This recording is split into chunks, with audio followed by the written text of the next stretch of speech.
some of the things they say, we hear them very clearly. They say, I don't want it. We'd like to make you the next supreme leader.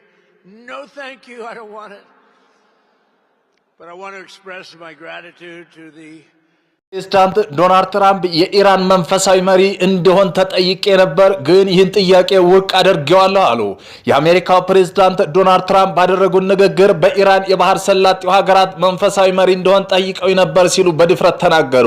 ትራምፕ ጥያቄውን አመሰግናለሁ ግን አልፈልገውም በማለት ውድቅ ማድረጋቸውን ገልጸዋል። እንደ ትራምፕ ገለጻ የኢራን መሪዎች ከአሜሪካ ጋር ስምምነት ለማድረግ ቢፈልጉ የገዛ ህዝባችንና የአሜሪካ ጥቃት በመፍራት በይፋ ለመናገር ተቸግረዋል ብለዋል። ይሁን እንጂ የኢራን ወገን ከዋሽንግተን ጋር ድርድር እያደረግን አይደለም በማለት የትራምፕን ንግግር አስተባብለዋል። ይህ በእንዲህ እንዳለ አሜሪካ ወደ መካከለኛው ምስራቅ ተጨማሪ ወታደሮች ለመላክ እያሰበች መሆኑና በትራምፕ አስተዳደር ውስጥ በጉዳዩ ላይ ከፍተኛ ክርክር መኖሩን እየተነገረ ይገኛል። በሚባል የአሜሪካ የጦር ቤዞች ተወግደዋል ሲል ኢራን አስታወቀች። በመካከለኛው ምስራቅ ሀገራት ውስጥ የሚገኙ ሁሉም የአሜሪካ ጦር ቤዞች ወይም ሰፈሮች ተወግደዋል ሲሉ የኢራን ጦር ኃይል ቃል አቀባይ ኢብራሂም ዞልፋግሪ ገልጸዋል።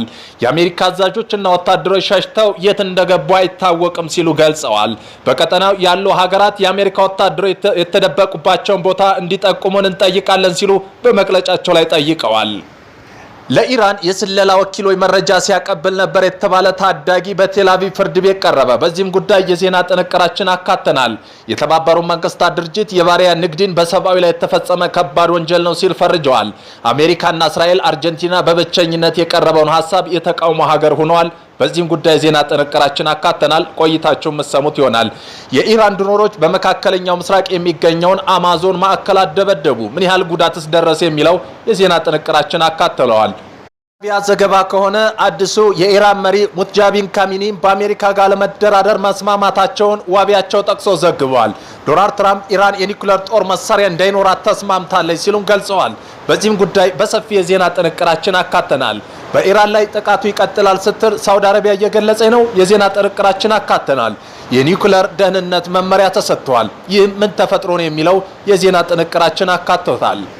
በኢራን የድሮን ጥቃት ኩዌት አየር ማረፊያ የነዳጅ ማጠራቀሚያ ላይ የእሳት ቃጠሎ ተቀሰቀሰ። በዜና ጥንቅራችን የምንመለከተው ይሆናል። የመሳሰሉ አርዕስተ ዜና ወደ እናንተ ይዘን ቀርበናል። ቤተሰብ ለመሆን ላይክ፣ ሼር፣ ሰብስክራይብ ማድረግዎን እንዳይረሱ። ወደ መጀመሪያ ዜና ጥንቅራችን ስናልፍ የምድር ወይም የባህር ኃይል ዘመቻ የምታደርግ ከሆነ በባብል መንደብ ስር ተጨምሮ ቴህራን ተጨማሪ ግንባር ልትከፍት እንደምትችል የኢራን ጦር ሰራዊት ምንጮች እያስጠነቀቀ ነው። እንደ ታስኒም ዘገባ ከሆነ ኢራን ጦርነቱን ለማስፋፋት ሙሉ ዝግጅት አላት ብለዋል። በመሆኑም የሆርሙዝ ሁኔታ በኃይል ለመቀየር የሚደረግ ጥረት ችግሩ ከማባባስ ባለፈ በቀይ ባህር አቅጣጫ ተጨማሪ ባህር ላይ እንቅስቃሴ የሚያውክ ሁኔታ እንዲፈጠር የሚያደርግ ይሆናል ሲል የወታደራዊ ምንጮች ገልጸዋል። ለኢራን የስለላ መረጃ ሲያቀርብ የነበረ የተባለው ታዳጊ በቴልአቪቭ ፍርድ ቤት ቀረበ።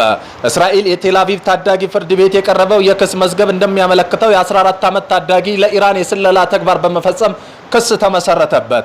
ታዳጊው በቴሌግራም አማካኝነት ከኢራን የደህንነት ወኪል ጋር ግንኙነት በመፍጠር የተለያዩ ተልእኮች $1170 በላይ በክሪፕቶ ከረንሲ ክፍያ ተቀብሏል። እንደ ፍርድ ቤቱ ክስ ዝርዝር ታዳጊ የፈጸማቸው ዋና ዋና ተግባሮች የኪያር ወታደራዊ ኮምፕሌክስና ኢቾሎቭ የሕክምና ማዕከላት በቪዲዮ በመቅረጽ ለኢራን ወኪል ማስተላለፍ፣ የእስራኤል የውጭ ጉዳይ መስሪያ ቤት ጊዲዮን ሳርን የዕለት ተዕለት እንቅስቃሴ መከታተል፣ በሚኒስትር መኖሪያ ቤት ግድግዳ ላይ የዛቻ መልእክት መጻፍና ታዳጊው በቁጥጥር ስር ከዋለ በኋላ ትምህርት ቤት ጓደኛው በምርመራ ወቅት የሐሰት ቃል እንዲሰጥለት ለማሳመር መሞከሩ በፖሊስ የምርመራ መዝገብ ላይ ተመላክቷል። የኢራን ድሮኖች መካከለኛው ምስራቅ የሚገኘውን አማዞን ማዕከል አደበደቡ። በኢራን የድሮኖችና በባህሪና በተባበሩት አረብ ኤሚሬት የሚገኘው አማዞን የመረጃ ማዕከል ላይ ጥቃት ሰንዝረዋል። አማዞን ጥቃቱን ተከትሎ አገልግሎት መስተጓጎል መፈጠሩን አረጋግጠዋል። ይህ ጥቃት የተፈጸመው ከፍተኛ ኢራን ባለስልጣን ሙህሲን ሬዛ አሜሪካ በኢራን ላይ ጥቃት ብትሰነዝር አሜሪካ ሽባ እናደርጋታለን፣ ያጸፋ እርምጃ እንወስዳለን ሲሉ ካስጠነቀቁ በኋላ ነው። በተያያዘም ኢራን በሆርሙዝ ወሽመጥ ሙሉ ቁጥጥር እንዳላት ስታስታውቅ ፕሬዝዳንት ትራምፕ በበኩላቸው ድርድሩ ከተሳካ ስርጡ በጋራ ለመቆጣጠር ፍላጎት እንዳላቸው ገልጸዋል። የቴክኖሎጂ ማዕከላት መደብደብ በቀጠና ያለው ወታደራዊ ውጥረት ወደ አዲስ ምዕራፍ አሸጋግሮታል። አንዳንድ ሚዲያዎች እንደሚሉት ከሆነ አዲሱ የኢራን መሪ ሙጃቢን ካሚኒ ከአሜሪካ ጋር ለመደራደር መስማማታቸውን ዋቢያቸው ጠቅሶ ዘግቧል። ዶናልድ ትራምፕ ኢራን የኒኩሌር ጦር መሳሪያ እንዳይኖራት ተስማምታለች እያሉ ቢገልጽም ነገር ግን ከዚህ ባሻገር ሆነዋል። ኢራን ውድቅ አድርጋለች። አሜሪካ በፓኪስታን አደራዳሪነት ጦርነቱን ለማስቆም 15 የመግባቢያ ስምምነት አንቀጾች አቅርባ የነበረ ቢሆንም ኢራን ውድቅ ማድረጓን አርቲ ዘግቧል። ትራምፕ ያቀረቡት የመደራደሪያ ሐሳቦች ኢራን በመደብደብ የሚያሳካቸው ስላልሆኑ እኛን መዋጋታችንን እንቀጥላለን ሲሉ ገልጸዋል። በኢራን የድሮን ጥቃት በኩዌት አየር ማረፊያ የነዳጅ ማጠራቀሚያ ላይ የእሳት ቃጠሎ ተቀሰቀሰ። በኩዌት የሚገኘው የሲቪል አቪዬሽን ባለስልጣን እንዳስታወቀው በዓለም አቀፍ አውሮፕላን ማረፊያ የሚገኘው የነዳጅ ማጣሪያ ታንክ ላይ በሰው አልባ አውሮፕላኖች ጥቃት ምክንያት የእሳት ቃጠሎ ተነስቷል። ጦርነቱ ከተጀመረበት ጊዜ አንስቶ በኩዌት ዓለም አቀፍ አውሮፕላን ማረፊያ ጥቃት ሲደረስ ይሄ መጀመሪያ አይደለም።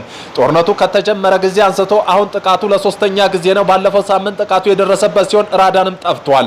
ኩዌት የሚገኘው ዓለም አቀፍ አውሮፕላን ማረፊያ ጦርነት ከተጀመረ ጊዜ ጀምሮ ስራውን አቁሟል። ምንም በረራዎች ከስፍራው እየተነሱ አይደለም። ሁሉም በረራዎች ወደ ሳውዲ አረቢያ ተዘዋውረዋል። ሳውዲ አረቢያ የሚገኘው ኢማም አውሮፕላን ማረፊያ በረራዎች ከተዘዋወሩባቸው አየር ማረፊያ መካከል አንዱ ነው። ትናንት ምሽት ኩዌት ውስጥ 12 እና 13 ጊዜ ያህል የማስጠንቀቂያ ደወል የተሰማ ሲሆን ይህ ጦርነቱ ከተጀመረ ወዲህ የተሰሙ ማስጠንቀቂያ የበለጠ ነው ተብሏል። ትናንት ምሽት ከኢራን የተወነጨፉ 13 ሰው አልባ አውሮፕላንና 6 ሚሳኤል ማውደማቸው ባለስልጣኑ ገልጸዋል። ይህ የሚያሳየው ጦርነቱ መባባስ ሲሆን ኩዌት ግን አሁንም የዲፕሎማሲ መፍትሄ ሊኖራት እንደሚችል ተስፋ አደርጋለሁ ብላለች። የተራዘመ ግጭት እንዲቀጥል ማንም አይፈልግም። ሰዎች በጦርነቱ በፍጥነት እንዲቆም ይፈልጋሉ ሲል ባለስልጣኑ ገልጸዋል። የኒኩለር ደህንነት መመሪያ ተሰጠ። ኩዌት የኒኩለር ደህንነት መመሪያ ሰጥታለች። የኩዌት መከላከያ ሚኒስተር መደናገጥ አያስፈልግም፣ መስኮቶች ይዘጉ፣ ያሻጉ፣ ቤት ይቆዩ ሲሉ የኒኩለር ደህንነት መመሪያ ለዜጎቻቸው አስተላልፈዋል። ከኒኩለር ሊወጣ የሚችል አደገኛ ጨረር ወደ ቤት እንዳይገባ በሮችና መስኮቶ አጥብቁ ብለዋል። ሚኒስትሩ ይህም ማለታቸውን ተከትሎ በኢራንና አሜሪካ እስራኤል ጦርነት ምክንያት የኒኩለር ቦምብ ጥቅም ላይ ሊውል ይሆን የሚለውን ዜጎች ስጋታቸው ፈጥሯል። ኩዌት ግዙፍ የአሜሪካ የጦር ቤዝ ያለባት ሀገር ናት። ሳውዲ አረቢያ በኢራን ላይ ጥቃት ይቀጥላል ስትል ገለጸች። የሳውዲ ልዑል መሐመድ ቢን ሰልማን የኢራን ጦርነት እንዲቀጥል ለትራምፕ እንደነገሯቸው ኒውዮርክ ታይምስ አስነብቧል። የሳውዲ አልጋ ወራሽ መሐመድ ቢን ሰልማን አሁን ያለው ጦርነት መካከለኛው ምስራቅ በአዲስ መልክ ለመቅረጽ ታሪካዊ ድል ነው ሲሉ ተደምጠዋል። ሳውዲ አረቢያ ከቆመ በፊት የኢራን ሚሳኤል አቅም ሙሉ በሙሉ መጥፋት አለበት ብላለች። የሳውዲ ልዑል ይህን ያሉት የዶናልድ ትራምፕ የኢራን ጦርነት በሚቆምበት ዙሪያ ንግግር አድርገዋል ማለታቸውን ተከትሎ ነው።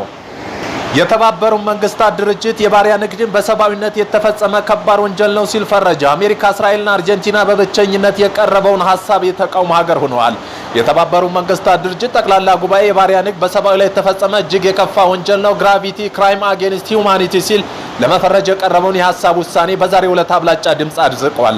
በጋና የቀረበው ይህ ውሳኔ ሀሳብ አባል ሀገራት ስለ ባሪያ ንግድ ይቅርታ እንዲጠይቁና ካሳ የሚውል የገንዘብ ፍቃድ ፈንድ እንዲያቋቁሙ ጥሪ አቅርበዋል። ውሳኔው በ123 የድጋፍ ድምፅ የጸደቀ ሲሆን አሜሪካ፣ እስራኤል፣ አርጀንቲና ግን ውሳኔውን በመቃወም ድምፅ ሰጥተዋል። ብሪታንያና አውሮፓ ህብረት አባል ሀገራት ጨምሮ 53 ሀገራት ደግሞ ድምፅ ከመስጠት ተቆጥበዋል። እንደ ብሪታንያ ያሉ ሀገራት የአሁኑ ትውልድ ተቋማት ላለፈው ዘመን ስህተት ተጠያቂ ሊሆን አይገባም በሚል የካሳ ክፍያ ጥያቄው ቀደም ብለው ውድቅ ማድረጋቸው ይታወሳል።